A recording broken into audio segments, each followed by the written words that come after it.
हम शुरुआत करते हैं हमारी पढ़ाई की। भाई आई लव केमिस्ट्री, ठीक है, मेरे को केमिस्ट्री से प्यार है। हम बदलेंगे युग बदलेगा। क्या बोल रहा हूं मैं? हम बदलेंगे युग बदलेगा। जिस दिन से आपने केमिस्ट्री को प्यार करना शुरू कर दिया, केमिस्ट्री भी आपको प्यार करना शुरू कर देगी। बहुत सारे बच्चे गलत धारणाएं बना लेते हैं, रटने वाला सब्जेक्ट है, ठीक है। केमिस्ट्री को पढ़ने का तरीका क्या है? समझो, देखो, याद करो, SDY टेक्निक। पहले समझेंगे होले होले से, फिर प्यार से देखेंगे और फिर उसको याद करेंगे। जो बच्चा उल्टा चलता है कि केमिस्ट्री रटने वाला सब्जेक्ट है, मैं याद कर लेता हूं, एग्जाम में उसकी बैंड बजना तय है। तो अपन चालू करते हैं। भैया हाइड्रोजन पूरे यूनिवर्स में सबसे ज्यादा अबंडेंट मेटल होता है। मेटल क्या? एलिमेंट होता है। बच्चों का सवाल आता है कि सर ये हाइड्रोजन सबसे अबंडेंट क्यों होता है? क्योंकि इसके लिए एक प्रोटॉन, हाइड्रोजन के लिए बहुत सिंपल सा एक फंडा होता है, एक प्रोटॉन और एक इलेक्ट्रॉन को मिलना होता है। और क्योंकि प्रोटॉन और इलेक्ट्रॉन हमेशा दुनिया में घूमते रहते हैं, तो इनका पास में आना और स्टेबल होना बहुत इजी हो जाता है। तो हाइड्रोजन सबसे ज्यादा अबंडेंट होता है, ठीक है। प्योर फॉर्म में अर्थ पे उतना नहीं मिलता, क्योंकि अर्थ पे दूसरे एलिमेंट ज्यादा मिलते हैं। पर बाकी पूरे यूनिवर्स में अगर हम देखें, जैसे अगर हम सन में देखें, तो sun is majorly made up of hydrogen gas, ठीक है। सिमिलरली बाकी सारे स्टार्स वगैरह भी जो होते हैं वो मेजरली हाइड्रोजन के बने होते हैं। हाइड्रोजन के 3 आइसोटोप होते हैं, तीनों आपको याद होने चाहिए हैं। कौन कौन से होते हैं? प्रोटियम, मतलब जो हमारा, जिसको हम हाइड्रोजन बोलते हैं नॉर्मली। दूसरा होता है ड्यूटेरियम, इसमें क्या होता है? एक न्यूट्रॉन भी होता है। और तीसरा होता है ट्रिटियम, इसमें एक नहीं 2 न्यूट्रॉन होते हैं। इसमें क्या होते हैं? 2 न्यूट्रॉन होते हैं, ठीक है। ये सिंपल हाइड्रोजन है, इसको हम हेवी हाइड्रोजन बोलते हैं। और जो इससे पानी बनता है D2O, उसको हम हेवी वाटर बोलते हैं। हेवी क्योंकि ये नॉर्मल वाटर से भारी होता है। और ये वाला रेडियो एक्टिव होता है। ट्रिटियम कैसा होता है भैया? रेडियो एक्टिव होता है, ठीक है। आगे चले। अब एक चीज और होती है, मॉलिक्यूलर हाइड्रोजन के आइसोमर्स भी होते हैं, ठीक है। तो जो ऑर्थो हाइड्रोजन होता है, यार मॉलिक्यूलर हाइड्रोजन का मतलब क्या हुआ? मॉलिक्यूलर हाइड्रोजन का मतलब हो गया ये, यहां पे एक प्रोटॉन है, अगर मैं प्रोटॉन को इस एरो से करूं, अगर वो प्रोटॉन दोनों सेम स्पिन में हैं, दोनों ऊपर ऊपर में या फिर पैरेलल में नीचे नीचे में दोनों है, तो कहलाएगा ऑर्थो हाइड्रोजन। इसमें एक बार क्वेश्चन आया हुआ है, ध्यान देना, आपसे ये पूछा जाता है कि यार आइसोमर्स कौन कौन से होते हैं मॉलिक्यूलर हाइड्रोजन के? तो जिसमें न्यूक्लियर स्पिन्स पैरेलल में अलाइंड है वो होता है ऑर्थो हाइड्रोजन। ये 75% नेचर में होता है। और जिसमें न्यूक्लियर स्पिन अपोजिट में अलाइंड है, मतलब ये वाला, एक का न्यूक्लियर स्पिन ऐसा, एक का न्यूक्लियर स्पिन ऐसा, तो ये अपोजिट वाला, तो ये हो जाएगा पैरा हाइड्रोजन। जिसमें एंटी पैरेलल है वो हो जाएगा पैरा, और जिसमें पैरेलल है वो हो जाएगा ऑर्थो, ठीक है। हाइड्रोजन के 3 फॉर्म हमको मिलते हैं। एटॉमिक हाइड्रोजन, कुछ समझने का नहीं है।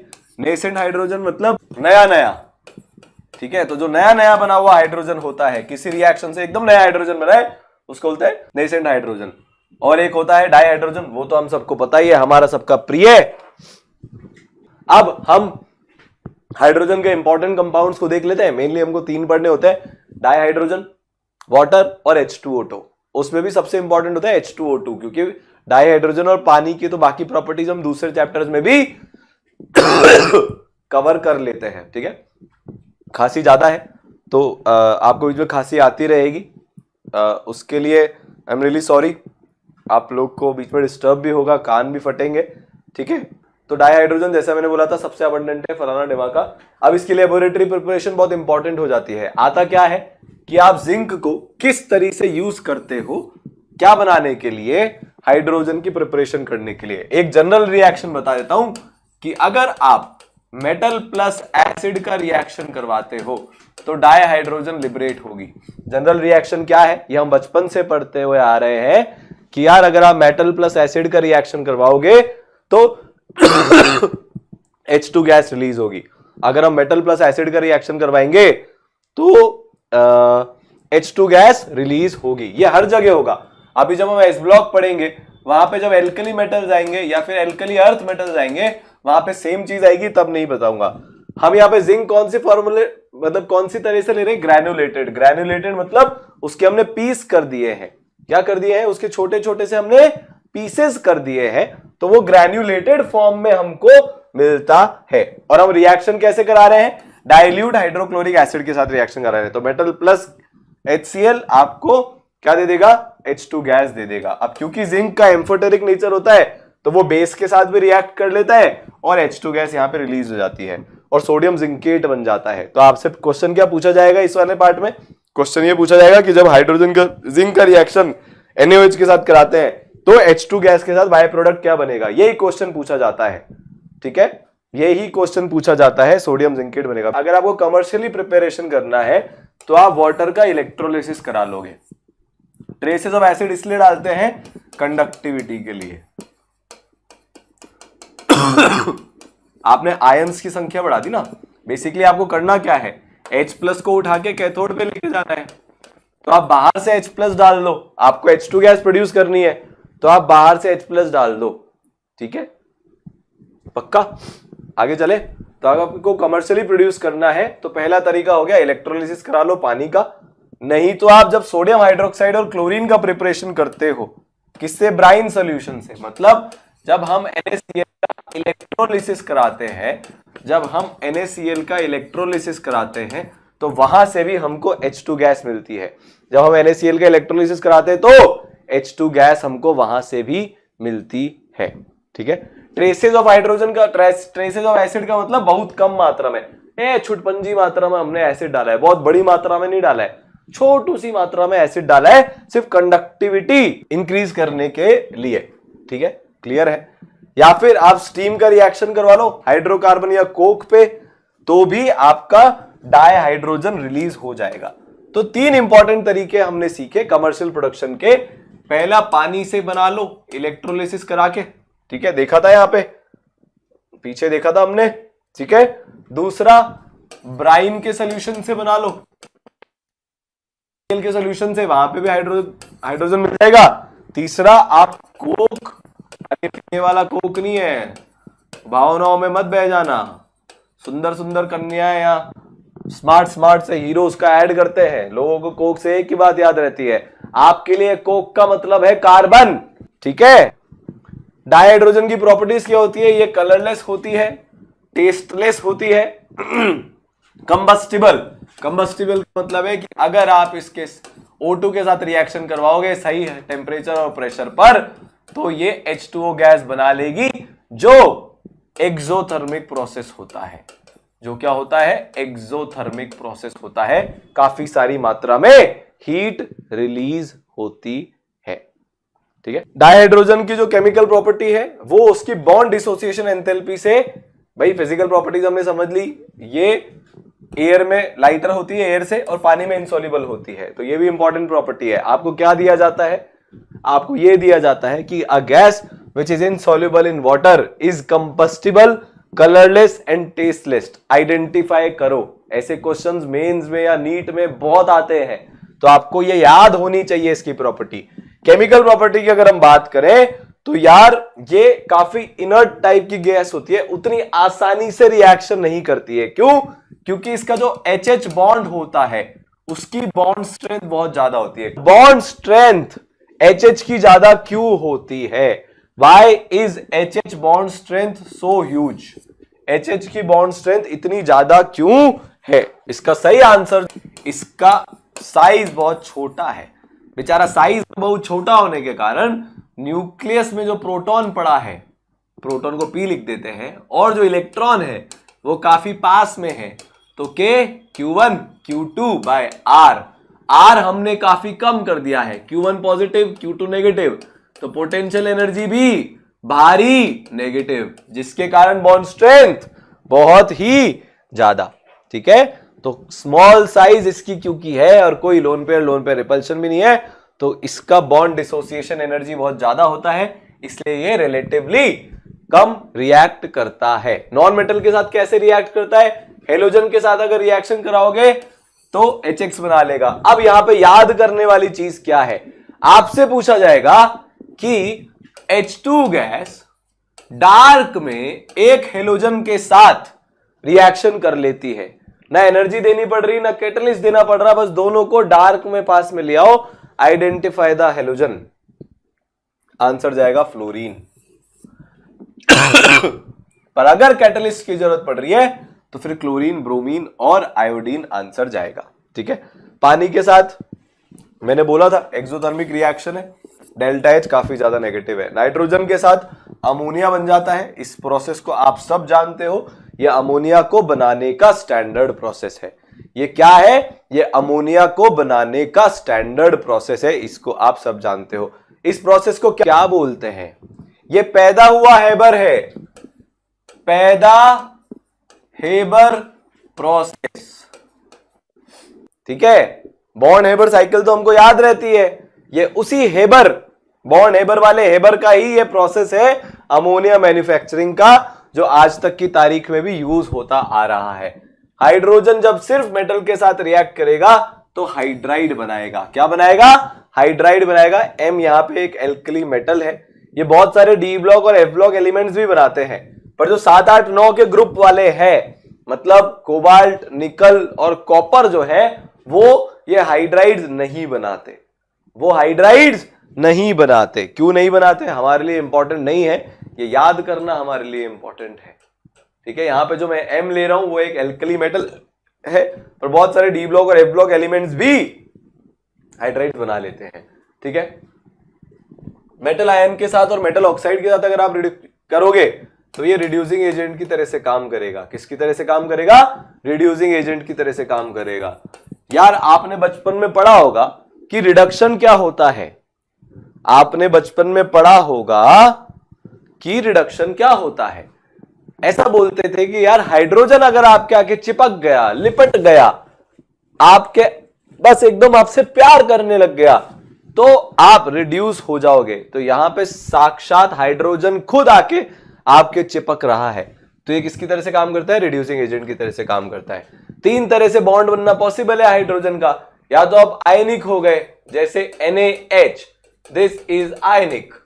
तो जो जनरली मेटल्स होते हैं वो आयनिक हाइड्राइड्स बनाते हैं। कोवेलेंट या मॉलिक्यूलर हाइड्राइड, सबसे फेमस अपना पानी, नंगा नहाएगा क्या और निचोड़ेगा क्या? ठीक है, क्या बोल रहा हूं मैं? ठीक है यार, नहाएगा ना, पानी से तो नहाते हो, किससे नहाते हो? नहीं तो। ये क्या है? ये कोवेलेंट है। मेटेलिक या नॉन स्टाइशियोमेट्रिक हाइड्राइड्स, इसमें क्या होता है? बड़ी सी कोई लैटिस है, ये किसी मेटल की लैटिस है और ये H2 यहां पे आके फंस गई, या हाइड्रोजन यहां पे आके बीच में घुस गया। छोटा सा होता है, कहीं भी घुस जाता है। चलिए बहुत बढ़िया, आगे चलिए। अब हम आ जाते हैं जल ही जीवन है। अरे ये कैसा ज बना रहा है भाई? अब हम किस पे आ जाते हैं? जल ही जीवन है। इसका अपव्यय मत करो। जब ब्रश कर रहे हो तो टैप को बंद कर दो। पानी अगर आपका खत्म हो गया तो रोना भी नहीं आएगा, बचोगे नहीं तो रोगे कहां से? जल ही जीवन है, जल है तो कल है। तो पानी हमारे एग्जिस्टेंस के लिए बहुत इंपॉर्टेंट है, ये very important. Hardness of water, ये इसका सबसे इंपॉर्टेंट टॉपिक है। यार कई बार आपने देखा होगा, पता नहीं आप में से कितने बच्चे रोज नहाते हैं, तो कई बार हम देखते हैं, क्या देखते हैं हम, कि यार हम साबुन लगाने जब जाते हैं, ये हमारा साबुन है। कई बार ऐसा हमको देखते हैं कि यार जब हम साबुन लगाने जाते हैं तो जो कई बार तो बहुत बढ़िया झाग बन जाता है, मजा आ जाता है नहाने में, यार बड़े फुग्गे बनते हैं, फील आ जाती है। पर कई बार ऐसा होता है कि यार जब पानी में कुछ अटपटा सा हमको लगता है और झाग नहीं बन पाते हैं। क्या नहीं बन पाते हैं? झाग नहीं बन पाते हैं। तो डेली लाइफ में ये बड़ा दुख देने वाली चीज हो जाती है। क्या हो जाती है? ये डेली लाइफ में बड़ी दुख देने वाली चीज हो जाती है। इसको बोलते हैं हार्डनेस ऑफ वाटर। जब लेदर नहीं बन पाता, फोम नहीं बन पाता, फ्रॉथ नहीं बन पाता, झाग नहीं बन जाते, तो उसको बोला जाता है कि वाटर हार्ड है। तो जब ऊपर से पानी आता है, अरे टंकी में से नहीं पागलों, बादल में से ऊपर से पानी आता है। सर हमारे घर पे भी टंकी में से आता है। अरे सबके घर में तो आता है, वो पहले बादल से आता है फिर टंकी में जाता है। वो ऑलमोस्ट प्योर होता है, गुड सॉल्वेंट होने के कारण। जब वो अर्थ पे फ्लो होता है तो अर्थ किसकी बनी होती है? चट्टानों की, मिट्टी की, क्ले की। अब ये चट्टाने, मिट्टी, क्ले किसकी बनी होती है? कैल्शियम की और मैग्नीशियम की मेजरली। तो वो कैल्शियम को और मैग्नीशियम को डिसॉल्व कर लेता है, या तो बाइकार्बोनेट सॉल्ट की फॉर्म में, या क्लोराइड की फॉर्म में, या फिर सल्फेट की फॉर्म में। किस किस की फॉर्म में? या तो बाइकार्बोनेट या क्लोराइड या सल्फेट। किसकी फॉर्म में? या तो बाइकार्बोनेट या क्लोराइड या सल्फेट की फॉर्म में। ठीक है, तो दो तरह की हार्डनेस होती है जिंदगी में। अगर बाइकार्बोनेट डिसॉल्व हुआ, अगर बाइकार्बोनेट डिसॉल्व हुआ तो वो टेम्पररी हार्डनेस कहलाती है। और अगर परमानेंट हार्डनेस मतलब अगर आपका सल्फेट या क्लोराइड हो गया तो परमानेंट हार्डनेस कहलाती है। तो अगर मैग्नीशियम और का सॉल्ट बाइकार्बोनेट के साथ है तो वो टेम्पररी हार्डनेस को कॉज करेगा, और अगर सल्फेट और क्लोराइड के साथ है तो परमानेंट हार्डनेस को कॉज करेगा। अब नीट वाले और जेईई मेन वाले और कई बार एडवांस वाले क्वेश्चन पूछ लेते हैं और आप वहीं पे अटक जाते हो। वो बोलते हैं भैया बाइकार्बोनेट का सॉल्ट है मैग्नीशियम के साथ, इसको रिमूव कैसे करोगे? तो रिमूव करने के लिए पहले आपको पता होना चाहिए कि ये टेम्पररी हार्डनेस कॉज कर रहा है कि परमानेंट हार्डनेस कॉज कर रहा है। तो ये क्या कॉज करता है? टेम्पररी हार्डनेस कॉज करता है। टेम्पररी हार्डनेस सीधी बॉइलिंग से दूर हो जाती है। बॉइलिंग करने से ये जो MgHCO3 है ये MgOH इनसॉल्युबल में कन्वर्ट हो जाता है। मेन फंडा क्या है?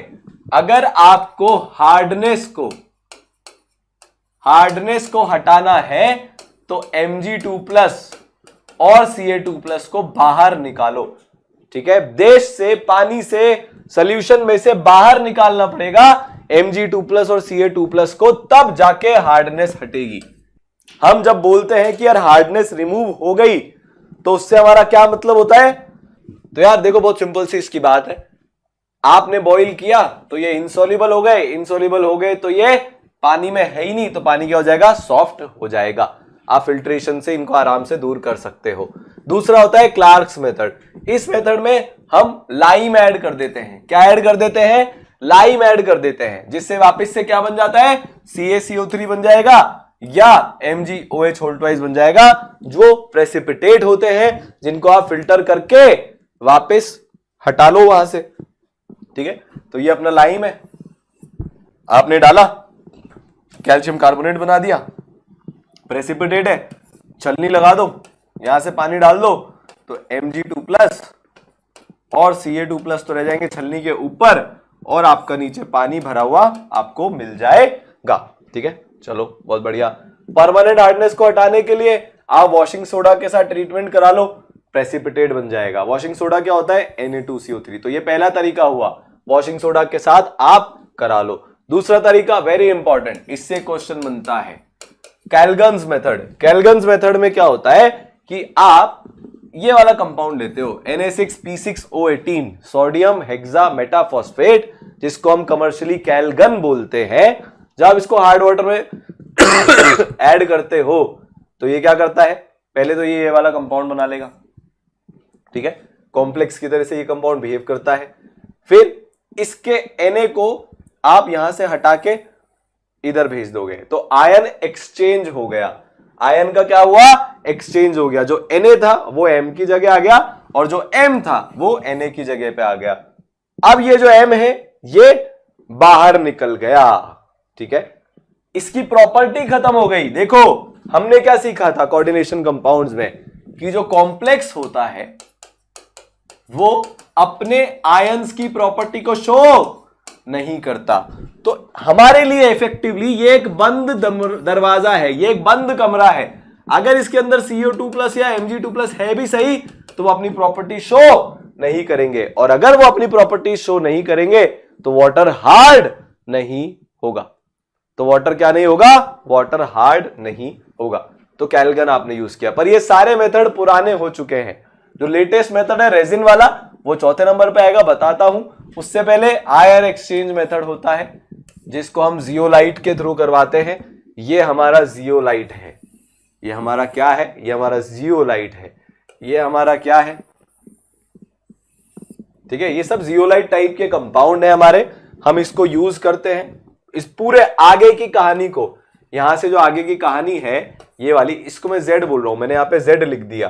तो हम करते क्या है, ये M2+ आएगा, वापस से सोडियम को रिप्लेस मार के MZ2 बना लेगा।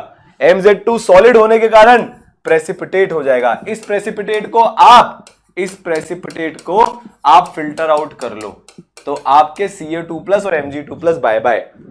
सबसे जो लेटेस्ट मेथड है, इंपॉर्टेंट मेथड है, वो सिंथेटिक रेजन से है। यार जियोलाइट वाला प्रोसेस उतना एफिशिएंट नहीं होता, पर मतलब और साथ में कॉस्टली भी होता है। जो जियोलाइट वाला प्रोसेस है वो बहुत कॉस्टली भी होता है और उतना एफिशिएंट भी नहीं होता। आयन एक्सचेंज रेजिन सबसे ज्यादा पॉपुलर वाटर सॉफ्टनर हो गए हैं। ये सिंथेटिक सब्सटेंसेस होते हैं, कुछ नहीं होता यार। आप यहाँ पे बहुत सारे रेजिन लगा देते हो, इसमें आप हार्ड वाटर डाल देते हो, तो रेजिन के कारण आपके सब ऊपर अटक जाते हैं। फिर आपके पास एसिडिक वाटर आता है। क्यों? क्योंकि आप Ca2+ और Mg2+ की जगह H+ ऐड कर देते हो। H+ को भी हटाना है क्योंकि हमको तो प्योर वाटर है। आप एसिडिक वाटर पीना चाहते हो क्या? नहीं सर, हम प्योर वाटर पीना चाहते हैं, तो हमको H+ को और साथ में Cl- और SO4 जो हमारे एनायंस है उनको भी हटाना है। तो हम यहाँ पे एक और रेजिन लगा देते हैं। इस रेजिन को बोलते हैं कैटायन एक्सचेंजर। क्या बोलते हैं? Cation exchanger. तो ये कैटायन एक्सचेंज कर देता है। तो ये कैटायन एक्सचेंजर क्या करता है? CO2+ और Mg2+ की जगह H+ लगा देता है। इसको बोलते हैं एनायन एक्सचेंजर। क्या बोलते हैं? Anion exchanger. ये Cl- और SO4 की जगह OH- लगा देता है। तो आपने Ca2+ Mg2+ को हटा के H+ लगाया, Cl- SO4 को हटा के OH- लगा दिया, तो H+ प्लस OH- मिलके क्या बना लेगा? वाटर बना लेगा। H+ और OH- मिलके क्या बना लेगा? वाटर बना लेगा। ठीक है, क्या बना लेगा? वाटर बना लेगा। बहुत बढ़िया, ये हो गया। देखो ये यहां पे कैटायन एक्सचेंज हुआ, बिल्ली एक्सचेंज हो गई यहां पे कैट। ठीक है, और यहां पे क्या एक्सचेंज हो गया? एनायन एक्सचेंज हो गया, एनी एक्सचेंज हो गई। ठीक है, आगे चलते हैं। अब हमारा रेजिन खत्म हो गया तो हम इसको आराम से रीजनरेट भी कर सकते हैं। आप उसमें थोड़ा एसिड डाल दो तो आपका कैटायन एक्सचेंजर रीजनरेट हो जाएगा, वापिस से वो रीयूजेबल बन जाएगा। ठीक है, और जो एनायन एक्सचेंजर है उसको आप NaOH से कर सकते हो। ठीक है, हाइड्रोजन पेरोक्साइड ये मोस्ट इंपॉर्टेंट है और लास्ट कंपाउंड है हाइड्रोजन का। तो ये मोस्ट इंपॉर्टेंट कंपाउंड है। अगर आप पिछले 10 साल के पेपर देखोगे तो करीब जेई मेंस में 7 से 8 क्वेश्चन आए, उसमें से 4 से 5 क्वेश्चन किसके आए? H2O2 के आए। नीट में भी सेम कहानी है। 15-20 क्वेश्चन जो पिछले 10 साल में आए हैं उसमें से 8 करीब क्वेश्चन H2O2 में से आए हैं। ठीक है, तो इसकी खास बात क्या होती है, आप इसको प्रिपेयर कैसे करते हो, यहां से भी क्वेश्चन आता है। आप Na2O2 लेते हो और आप वाटर लेते हो। ठीक है, आपके पास क्या बन जाता है? H2O2 बन जाता है। क्या बन जाता है? H2O2। और पानी कैसा होना चाहिए? एकदम ठंडा होना चाहिए, चिल्ड पानी होना चाहिए। क्या होना चाहिए भैया? चिल्ड पानी होना चाहिए है, चिल्ड पानी होना चाहिए है।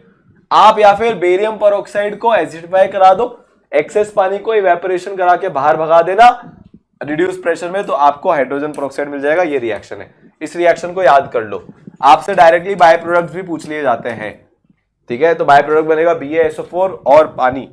ठीक है, अगर आप H2SO4 की जगह H3PO4 ऐड करोगे तो वो ज्यादा एफिशिएंट प्रोसेस होगा। इस पे भी क्वेश्चन बनता है, विच of the following acid should be used while acidifying barium peroxide to make H2O2? Answer जाएगा H3PO4। आंसर जाएगा H3PO4। क्या जाएगा आंसर? आंसर जाएगा H3PO4। ठीक है, तो यार होता क्या है, ये रिएक्शंस होते हैं एनोड पे और कैथोड पे। आप क्या कराते हो, जब आप H2SO4 से, ये तीसरा मेथड है, मेथड 3 है ये, किसका? H2O2 प्रोडक्शन का। ये इंडस्ट्रियल मेथड है। आप HSO4- का इलेक्ट्रोलिसिस करा लो। आपने H2SO4 को पानी में डाला, वो बहुत सारा HSO4- दे देगा, आप उसका इलेक्ट्रोलिसिस करा लो तो ये स्ट्रक्चर बन जाता है जो हमने किसमें पढ़ा था? जो हमने पढ़ा था केमिकल बॉन्डिंग में। ठीक है, अब आप इस H2S2O8 को पानी में डाल दो तो आपको एक तो H2SO4 मिल जाएगा और H2O2 मिल जाएगा। तो आप इसका प्रोडक्शन H2S2O8 से भी कर सकते हो। ठीक है, आप क्या कर सकते हो? H2S2O8 से भी प्रोडक्शन कर सकते हो। किसका? H2O2 का। फिर इंडस्ट्रियली एक और तरीका होता है कि आप 2 एल्काइल एंथ्राक्विनोल का क्या करा दो? ये अपने आप ऑटो ऑक्साइड होता रहता है, मतलब इसका ऑटो ऑक्सीडेशन होता रहता है। तो आप इसको थोड़ा भी हवा की प्रेजेंस में छोड़ोगे, ये खुद से ऑक्सीडाइज हो जाएगा और H2O2 बना देगा। ये इसका सबसे इंपॉर्टेंट मेथड है, क्वेश्चन इसी में से बनता है, तो इसको याद कर लो। याद क्या करना है, कोई अगर आपको एक कंपाउंड लिख के दे दे तो डरना मत, बस इससे ये समझ लेना कि हाँ अब H2O2 का प्रोडक्शन होने वाला है। अब क्या होने वाला है, H2O2 का प्रोडक्शन होने वाला है। किसका प्रोडक्शन होने वाला है, H2O2 का प्रोडक्शन होने वाला है। ठीक है, इसकी फिजिकल प्रॉपर्टीज क्या होती है, ये ऑलमोस्ट कलरलेस होता है, बहुत हल्का सा एक ब्लू का आपको टिंज दिखेगा। ये आप इसको कितनी भी मात्रा में पानी में मिसिबल करा सकते हो, मतलब अगर आपने 90% H2O2 लिया तो वो 10% में मिक्स हो जाएगा, 10% H2O2 लिया तो वो 90% में मिक्स हो जाएगा। किसी भी प्रपोर्शन में, किसी भी फ्रैक्शन में हम ठीक है, किसी भी फ्रैक्शन में हम क्या कर सकते हैं, हम दोनों को मिक्स करा सकते हैं। एक अजीब से, एक पता नहीं मार्केट में क्यों चला रखा है, ये वाली बात है।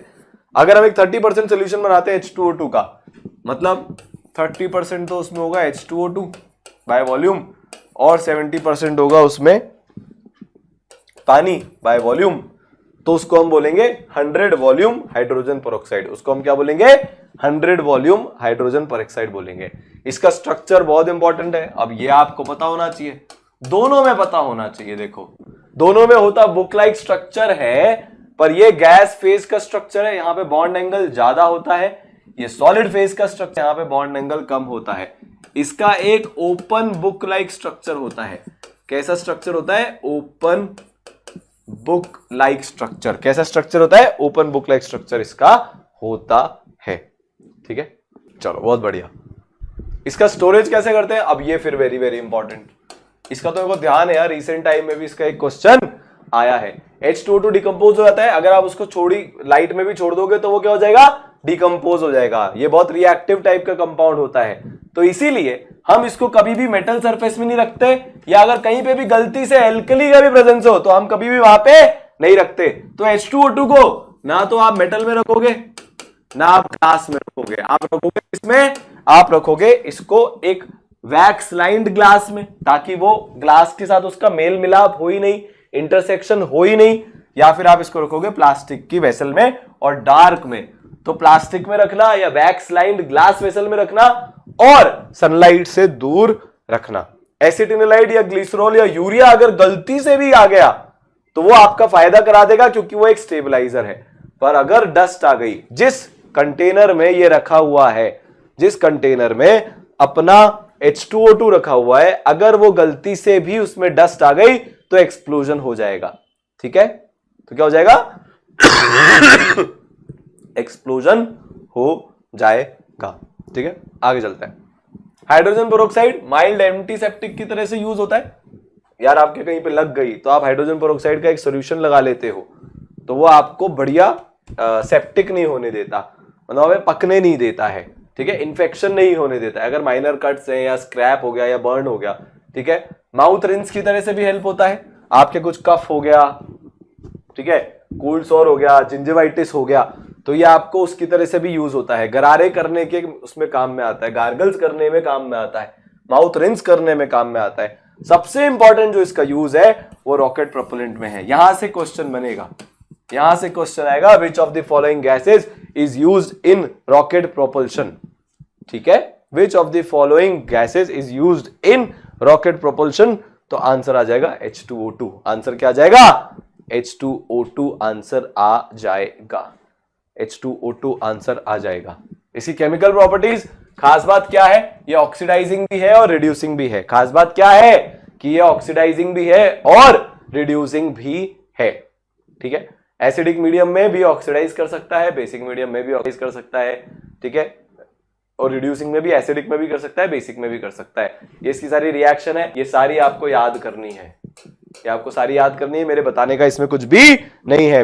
हैवी वाटर, ठीक है, D2O, बस मैंने आपको ये मेन इसलिए बताया है क्योंकि ये जो हैवी वाटर होता है, जो D2O होता है, उसका जो यूज है, आपसे ये पूछा जाता है कि न्यूक्लियर रिएक्टर में which of the following compound is used as a moderator and coolant, तो वहां पे D2O का यूज आता है। D2O का हमको एक चीज ही पता होनी चाहिए कि यार कौन सा कंपाउंड हमारे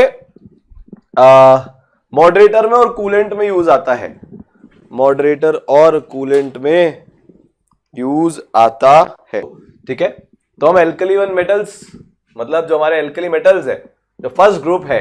अच्छा, इसकी ट्रिक क्या होती है? हलीना की रब से फरियाद।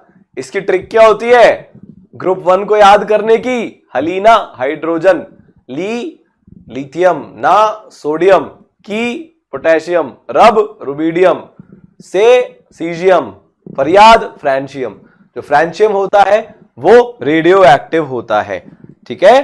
जो फ्रांशियम होता है वो रेडियो एक्टिव होता है।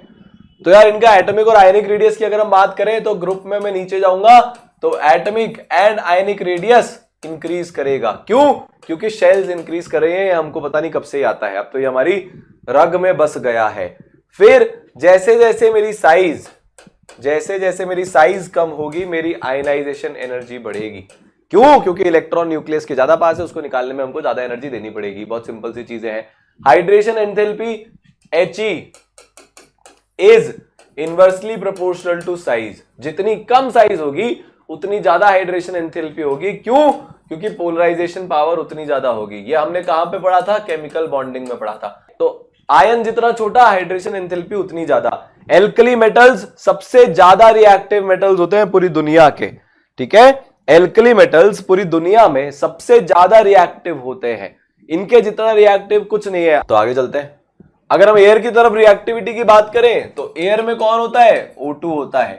ये वाले मेटल्स कौन होते हैं? एल्कली मेटल्स को शॉर्ट में Am लिखूंगा। ये भारी रिएक्टिव होते हैं। क्या होते हैं? ये भारी रिएक्टिव होते हैं।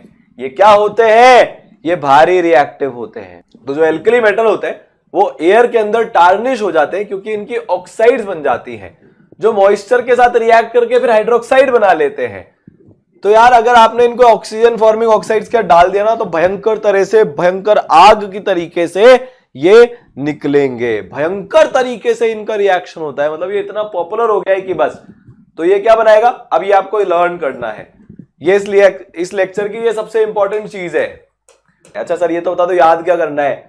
कौन सा मेटल कौन से टाइप का ऑक्साइड बना रहा है वो याद करना है। कौन सा मेटल कौन से टाइप की ऑक्साइड बना रहा है वो याद करना है। तो अगर लिथियम है तो क्या बनाएगा? ऑक्साइड, मतलब ऑक्सीजन पे 2- का चार्ज। अगर सोडियम है तो परऑक्साइड बनाएगा, मतलब ऑक्सीजन के ऊपर -1 का चार्ज। और अगर पोटेशियम, रुबिडियम और सीजियम है तो सुपर ऑक्साइड बनाएगा, मतलब ऑक्सीजन के ऊपर -½ का चार्ज। अब इसको पहले याद करो, कौन ऑक्साइड बना रहा है, कौन परऑक्साइड बना रहा है और कौन सुपर ऑक्साइड बना रहा है। क्वेश्चन यही से बनता है, कौन ऑक्साइड, कौन परऑक्साइड और कौन सुपर ऑक्साइड। ठीक है, कौन ऑक्साइड, कौन परऑक्साइड और कौन सुपर ऑक्साइड। याद हो गया? आगे चलते हैं। ठीक है, आप इसको जब पानी के साथ रिएक्शन करवाओगे तो H2 गैस निकलेगी। ठीक है, मेटल का रिएक्शन, एल्कली मेटल का पानी के साथ रिएक्शन करवाओगे तो H2 गैस लिबरेट हो जाएगी। इंपॉर्टेंट रिएक्शन है। हाइड्रोजन के साथ रिएक्शन कराओगे हाइड्राइड बना लेगी। ये सब आयनिक सॉलिड होते हैं सारे के सारे, और ये हेलोजन के साथ बहुत तगड़ी तरह से रिएक्ट करते हैं और डिस्प्लेसमेंट हो जाता है। हेलोजन हटा देती है हाइड्रोजन को और मेटल के साथ लग जाती है। क्यों? क्योंकि हेलोजन ज्यादा इलेक्ट्रोनेगेटिव होती है as compare to hydrogen. Lithium halide जो होती है वो किसके कारण कोवेलेंट हो जाती है? वो हो जाती है फाई के कारण, पोलराइजिंग पावर के कारण। जो लिथियम के कंपाउंड्स है उनका कोवेलेंट कैरेक्टर काफी ज्यादा होता है। ठीक है, आगे चले। रिड्यूसिंग नेचर, एल्कली मेटल बहुत स्ट्रॉन्ग रिड्यूसिंग एजेंट्स होते हैं। ठीक है, सोडियम लीस्ट पावरफुल है। अब ये बच्चे कंफ्यूज हो जाते हैं, तो इसका जो ट्रेंड आता है वो कुछ ऐसा आता है।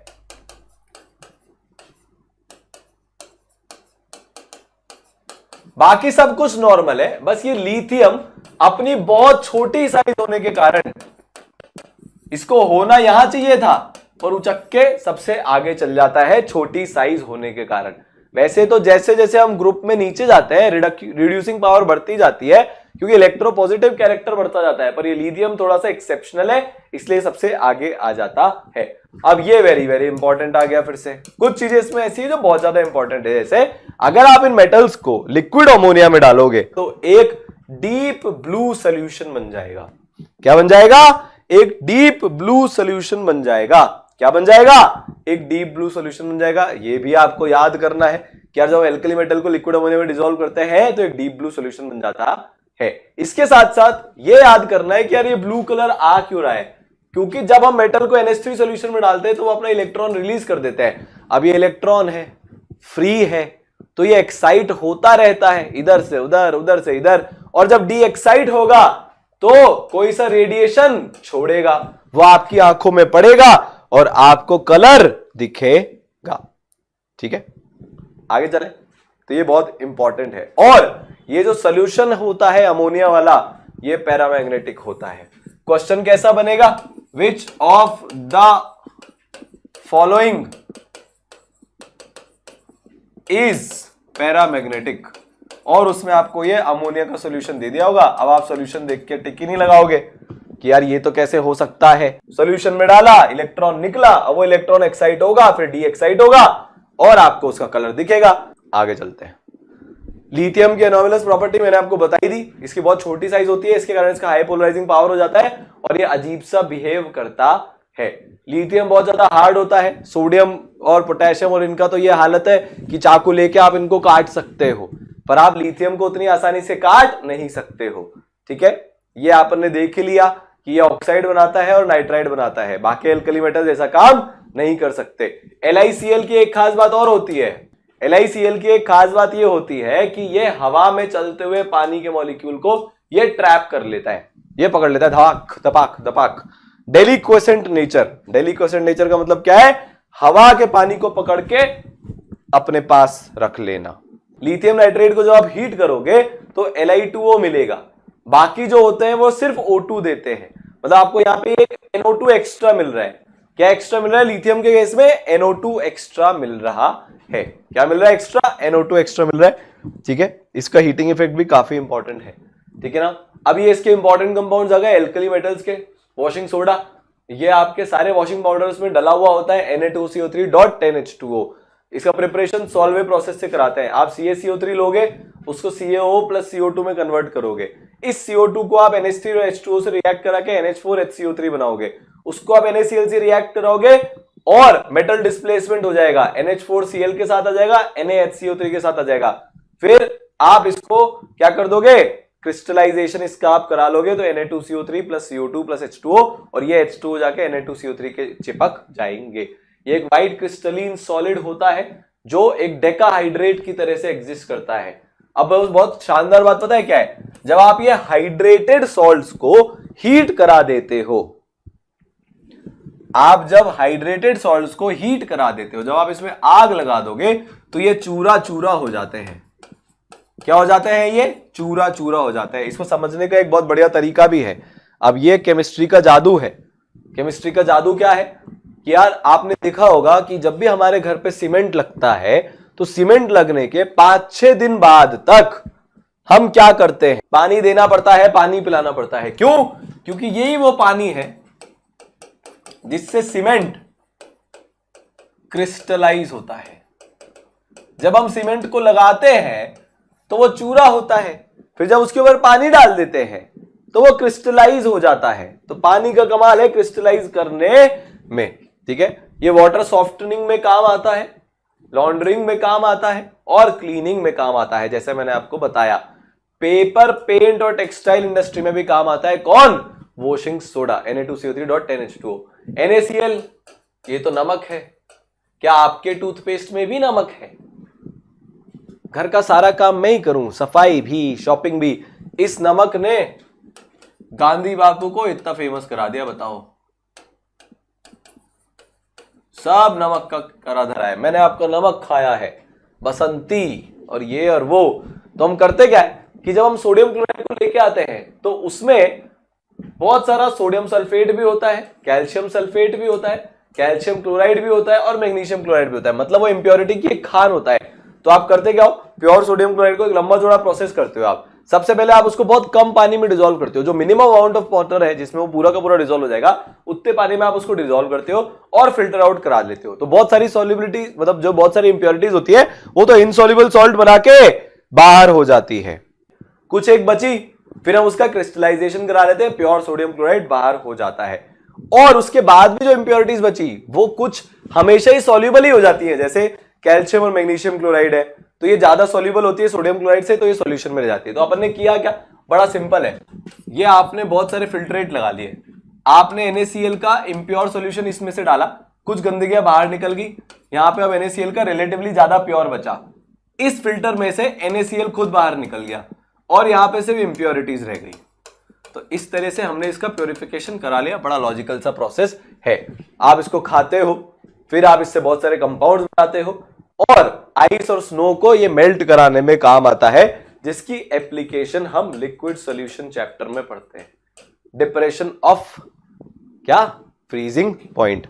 क्या आता है, depression of freezing point, depression of freezing point.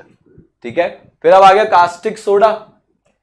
नाम से ही कास्टिक है भैया, ये लेबोरेटरी में कभी इससे दूर रहना, ये डेंजर है, ये डेंजर भाई है, बहुत डेंजरस कंपाउंड है, इसके ऐसे बर्न्स होते हैं, परमानेंटली इंजर हो जाओगे, दूर रहना। ठीक है, ये कैसे आप करते हो, कास्नर केल्नर सेल में होता है, नाम याद कर लेना, कहां से प्रिपेयर होता है, कास्नर केल्नर सेल में काम होता है। तो उसमें करते क्या है, एक आप ब्राइन सोल्यूशन लेते हो, ब्राइन सोल्यूशन मतलब NaCl का आप सोल्यूशन लेते हो, उसको आप mercury cathode carbon anode use करके क्या करा लेते हो, इलेक्ट्रोलाइज करा लेते हो। तो कैथोड पे तो सोडियम मिल जाता है, मर्क्यूरी के साथ अमलगम बना के, एनोड पे ये Cl2 मिल जाता है आपको। तो सोडियम मेटल जो डिस्चार्ज होता है कैथोड पे, वो मर्क्यूरी के साथ कंबाइन होकर सोडियम अमलगम बना लेता है, एनोड पे Cl2 मिलता है। तो सर NaOH का मिलेगा, आप इस अमलगम को H2O के साथ रिएक्शन करवा दो तो NaOH मिल जाएगा। ये व्हाइट होता है, ट्रांसलूसेंट होता है, मतलब आप इसके आर पार उतने आसानी से नहीं देख सकते, देख तो सकते हो पर ट्रांसपेरेंट ना होके ट्रांसलूसेंट होता है। 591 केल्विन पे ये मेल्ट हो जाएगा, पानी में बहुत स्ट्रॉन्ग एल्कलीन सॉल्यूशन ये देता है, बहुत ज्यादा यूजफुल है भाई। NaOH is one of the most used chemicals H2SO4 के बाद। ठीक है, तो ये सोप बनाने के काम आता है, पेपर बनाने के काम आता है, आर्टिफिशियल सिल्क और बहुत सारे केमिकल्स, ये सारे आपके यहां पे लिखे हुए हैं, इनको याद कर लेना। फिर सोडियम हाइड्रोजन कार्बोनेट, जिसको हम बेकिंग सोडा बोलते हैं, जनरली ऑरेंज या येलो कलर की छोटी छोटी शीशियों में रखा रहता है और केक को फ्लफी बनाने के काम में आता है। जो लोग खाने वाले होंगे तो वो समझेंगे इस कंपाउंड की इंपॉर्टेंस। मुझे तो केक बहुत ज्यादा पसंद है। तो जो सोडियम हाइड्रोजन कार्बोनेट है, आप क्या कराते हो कि आप Na2CO3 लेते हो, उसको आप CO2 के साथ सैचुरेट करा लेते हो पानी की प्रेजेंस में। तो सोडियम हाइड्रोजन कार्बोनेट के क्रिस्टल्स जो कम सॉल्युबल होते हैं वो बाहर आ जाते हैं। Sodium hydrogen carbonate mild antiseptic होता है, फायर एक्सटिंग्विशर में यूज आता है। अब आ गए अपने एल्कलीन अर्थ मेटल्स, कौन कौन होता है, Be, Mg, बेटा, मांगे, कार, स्कूटर। अब यार ये बोलना तो नहीं चाहता मैं, पर मैंने तो इसी से याद किया था, पिताजी रोए। ठीक है, बेटा, मांगे, कार, स्कूटर, पिताजी रोए, बस एक ही बार बोलूंगा। वही है यार, डाउन द ग्रुप जाऊंगा, N बढ़ेगा तो साइज भी बढ़ेगी, चाहे एटॉमिक साइज हो चाहे आयनिक साइज हो। Ionisation enthalpy, down the group जाऊंगा तो कम होगी क्योंकि साइज बढ़ रही है। केमिकल प्रॉपर्टीज, AEM की रिएक्टिविटी कम होती है AM की रिएक्टिविटी से। AM कौन है, एल्कली मेटल्स। AEM कौन है, एल्कली अर्थ मेटल्स। ठीक है, तो alkaline earth metal less reactive होता है एल्कली मेटल से। ठीक है ना, और जैसे जैसे नीचे जाते जाएंगे इनकी रिएक्टिविटी बढ़ती जाएगी। बेरिलियम और मैग्नीशियम के साथ क्या प्रॉब्लम होती है कि Mg जो है, फॉर एग्जांपल MgO की लेयर बना लेता है। मान लो ये मेरा मेटल का पीस है, अब इसमें होता क्या है कि यार यहाँ पे ना ऊपर एक लेयर बन जाती है MgO की, जो इसके बाकी नीचे के मेटल को क्या कर लेती है, प्रोटेक्ट। तो हवा में पड़े पड़े पूरा मेटल खराब नहीं होता, सिर्फ ऊपर की एक लेयर खराब हो जाती है। क्या बोल रहा हूं मैं, हवा में पड़े पड़े पूरा मेटल खराब नहीं होता, सिर्फ ऊपर की एक लेयर खराब हो जाती है। अगर आप पाउडर बेरिलियम लेते हो तो यार फिर वो आपको Be और Be3N2 देगा। मैग्नीशियम ज्यादा इलेक्ट्रोपॉजिटिव होता है और बहुत शानदार कलर के साथ बर्न होता है, MgO और Mg3N2 देगा। कैल्शियम, स्ट्रोंशियम, बेरियम भी आराम से बर्न हो जाते हैं। ठीक है, पानी की तरफ रिएक्टिविटी, यार सारे काम सेम है, जो एल्कली मेटल ने किए थे वही काम ये करेगा। पानी के साथ H2 रिएक्ट करेगा, बस हीट कम रिएक्ट होगी। बी एकदम लिथियम के जैसा होता है, उसका डायगोनल रिलेशनशिप होता है एल्यूमिनियम के साथ। बी और एल्यूमिनियम काफी सिमिलर होते हैं, ये भी एक अजीब सा बिहेवियर करता है। मैग्नीशियम रिएक्ट करेगा, H2 निकाल देगा, ठीक है। अगर आप उसको लिक्विड वाटर के साथ रिएक्ट करवा रहे हो, अगर आप मैग्नीशियम को गैसियस वाटर के साथ रिएक्ट करवा रहे हो, तो फिर वो MgO बनाएगा और इधर पानी ही रखेगा।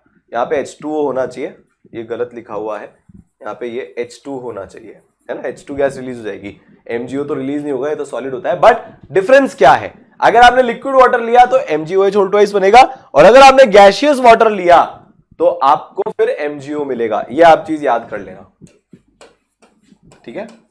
दोनों का प्रोडक्ट अलग अलग है, आप लिक्विड वाटर ले रहे हो कि गैसियस वाटर ले रहे हो। हेलोजन्स की तरफ अगर हम रिएक्टिविटी की बात करें तो ये सारे के सारे MX2 टाइप का कंपाउंड बना लेंगे, हाइड्रोजन के साथ ये हाइड्राइड बना लेंगे।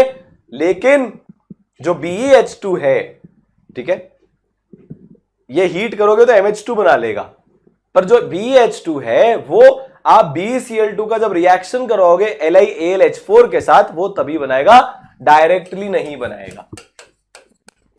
इसका मतलब क्या है कि अगर आपने बेरिलियम ले लिया और आपने H2 ले लिया और आपने हीटिंग करा दी तो कौन रिएक्शन ना ही होगा। अगर आपने Be ले लिया, H2 ले लिया और हीटिंग करा दी तो डायरेक्ट रिएक्शन नहीं होगा, डायरेक्ट रिएक्शन नहीं होगा, डायरेक्ट रिएक्शन नहीं होगा। आगे चलते हैं। रिएक्शन कराने के लिए क्या करना पड़ेगा, आपको ये LAH लेना पड़ेगा, ये हमारे ऑर्गेनिक का फेमस कंपाउंड है, लिथियम एल्यूमिनियम हाइड्राइड, तब जाके रिएक्शन होता है। क्लियर है। एसिड के साथ रिएक्टिविटी करा लोगे Mg+2HCl, तो मैंने क्या बोला था, मेटल प्लस एसिड मतलब H2 गैस रिलीज हो जाएगी, तो H2 गैस रिलीज हो गई। इनका भी रिड्यूसिंग नेचर होता है, और ये तो पैटर्न फॉलो करते हैं, जैसे जैसे ग्रुप में नीचे जाते जाओगे रिड्यूसिंग नेचर बढ़ता जाएगा, ग्रुप में नीचे जाते जाओगे रिड्यूसिंग नेचर बढ़ता जाएगा। लिक्विड अमोनिया एग्जैक्ट सेम है, वापस से नहीं समझा रहा, डीप ब्लू सॉल्यूशन बनेगा, नेचर पैरामैग्नेटिक होगा, ठीक है। एल्कलीन अर्थ मेटल सारे के सारे MO बनाते हैं, BeO भी MO बनाता है, पर सबका रॉक सॉल्ट का स्ट्रक्चर होता है किसके अलावा, BeO के अलावा। BeO कोवलेंट, BeO जो है वो कोवलेंट, बाकी सारे MO, या इसको मैं एल्कलीन अर्थ मेटल AeMO लिख देता हूं, सब रॉक सॉल्ट स्ट्रक्चर वाला कंपाउंड बनाते हैं विच इज आयनिक। तो बेरिलियम का क्योंकि फाई का लफड़ा है, इसका पोलराइजेशन पावर बहुत ज्यादा है, तो ये सामने वाले की इलेक्ट्रॉन डेंसिटी को मर्ज करा लेगा और कोवलेंट ओवरलैपिंग करा के कोवलेंट कंपाउंड बना लेगा। BeO एम्फोटेरिक होता है, मतलब वो एसिड के साथ रिएक्शन भी कर सकता है और बेस के साथ भी कर सकता है। बाकी सारे जितने भी हैं, कहां से लेकर मैग्नीशियम से लेकर नीचे बेरियम तक, सब के सब बेसिक होते हैं, ठीक है, ठीक है, पक्का। आगे चले, श्योर। हेलाइड में सबसे इंपॉर्टेंट बेरिलियम क्लोराइड है। यहां पे क्या हो रहा है, यहां पे हो रहा है अपना ब्रिज बॉन्डिंग। क्या बन रहा है यहाँ पे अपना ब्रिज बॉन्ड बन रहा है। देखो 3 सेंटर्ड 4 इलेक्ट्रॉन बॉन्ड बन रहा है। तो अगर आपसे कोई पूछे कि BeCl2 में कौन सा बॉन्ड बनता है, वो आप बोलोगे 3 सेंटर्ड 4 इलेक्ट्रॉन बॉन्ड बनता है, ठीक है। तो बेरिलियम के जो हेलाइड्स होते हैं वो सब कोवलेंट होते हैं, बाकी सारे के सारे आयनिक होते हैं। ऑक्सो एसिड्स की अगर हम सॉल्ट की बात करें तो यार मतलब इसके ऑक्सो एसिड सॉल्ट्स की बात करें हम एल्कलीन अर्थ मेटल के, तो ये कार्बोनेट बनाता है, सल्फेट बनाता है। इन सब की सॉल्युबिलिटी और थर्मल स्टेबिलिटी को हम केमिकल बॉन्डिंग में देख चुके हैं। तो एल्कली अर्थ मेटल के जो कार्बोनेट्स होते हैं वो वाटर में सॉल्युबल नहीं होते, और आप अगर इसमें सोडियम या अमोनियम कार्बोनेट सॉल्यूशन डाल दोगे तो ये प्रेसिपिटेट हो जाएंगे, ठीक है। बेरिलियम कार्बोनेट अनस्टेबल होता है, अगर आप उसको CO2 में रखोगे तभी रहेगा, वरना टूट जाएगा। डाउन द ग्रुप जाओगे तो थर्मल स्टेबिलिटी भी बढ़ती जाएगी। सल्फेट सारे के सारे व्हाइट होते हैं, इसीलिए मैंने आपको कलर बताने के लिए यहां पे लिखा है, और काफी स्टेबल होते हैं हीट में। BeSO4 MgSO4 पानी में आराम से सॉल्युबल हो जाता है, पर जैसे से आप नीचे जाओगे सॉल्युबिलिटी घटेगी। ये सारी चीजें हम ऑलरेडी पढ़ चुके हैं, ठीक है। यहां पे जो इंपॉर्टेंट बात है नाइट्रेट्स वाली, यहां पे जब कंपाउंड बनेगा तो MgNO3 होल ट्वाइस .6H2O की तरह से बनेगा, ठीक है। जब मैग्नीशियम का कंपाउंड बनेगा तो MgNO3 डॉट 6H2O की तरह से बनेगा, ठीक है। पर अगर बेरियम नाइट्राइड बनाओगे तो उसका एनहाइड्रस बनेगा। याद क्या करना है कि मैग्नीशियम 6 वाटर ऑफ हाइड्रेशन के साथ, मैग्नीशियम 6 वाटर ऑफ हाइड्रेशन के साथ क्या करता है, मैग्नीशियम उसके साथ क्रिस्टलाइज होता है। बेरिलियम का एनोमलस बिहेवियर एकदम लिथियम के जैसा है। कैल्शियम के इंपॉर्टेंट कंपाउंड्स हमको पढ़ने होते हैं, वो सिलेबस में है। तो जो CaO होता है अपना क्विक लाइम, उसको आप प्रिपेयर कैसे करते हो, कैल्शियम कार्बोनेट, ये मार्बल होता है। तो जो CaCO3 होगा वो हीट करोगे तो CaO बना देगा और CO2 को रिलीज कर देगा। इसका मेल्टिंग पॉइंट इतना ज्यादा होता है, इसलिए आप इसको फर्नेस वगैरह में पाओगे। किसमें पाओगे, फर्नेस वगैरह में पाओगे, ठीक है। तो क्योंकि इसका मेल्टिंग पॉइंट इतना ज्यादा है तो ये हीट के लिए काफी अच्छे से आप इसको यूज कर सकते हो, काफी गर्म कर सकते हो, ठीक है ना। चलो आगे चलते हैं। Calcium hydroxide, slaked lime, CaOH whole twice, चूना चूना। Calcium hydroxide is prepared by adding water to quick lime CaO। तो आपने देखा होगा पुराने घरों में, पता नहीं आपने देखा होगा कि नहीं, हमारे घर पे पहले चूना लगता था तो एक पाउडर लेके आते थे पेंटर लोग CaO का, उसमें वो एक बड़ी सी लकड़ी से पानी मिला देते थे, भयंकर गर्मी निकलती थी, वो बाल्टी इतनी गर्म हो जाती थी कि बस, और क्या बन जाता था, बन जाता था CaOH होल ट्वाइस, जिसको हमारी दीवारों पे पोत दिया जाता था। फिर उससे क्या होता था, आपने CaOH होल ट्वाइस को दीवार पे पोता, वो हवा में से CO2 खा जाता था, हवा में से CO2 खा के फाइनली CaCO3 बना लेता था। इतना लंबा चौड़ा प्रोसेस करते थे CaCO3 को पोतने के लिए, ठीक है। आप अगर बहुत ज्यादा कार्बन डाइऑक्साइड डाल दोगे तो CaCO3 होल ट्वाइस बन जाएगा। कैल्शियम कार्बोनेट, ये अपना मार्बल वाला कंपाउंड हो गया, ठीक है। लाइमस्टोन, चौक, आपकी चौक भी इसी की बनी होती है, मार्बल एटसेट्रा। बच्चे बचपन में चौक खाते हैं, क्यों, क्योंकि उनके कैल्शियम की कमी रहती है, तो ये खाने से उनकी कैल्शियम की कमी दूर हो जाती है। आप लोग मत खाना, वो गलत चीज होती है, क्योंकि आजकल बहुत मिलावट भी होती है, ठीक है। तो आप CaOH होल ट्वाइस को CO2 के साथ मिला लो तो बन जाएगा, CaCl2 को Na2CO3 के साथ मिला लो तो बन जाएगा, ठीक है ना।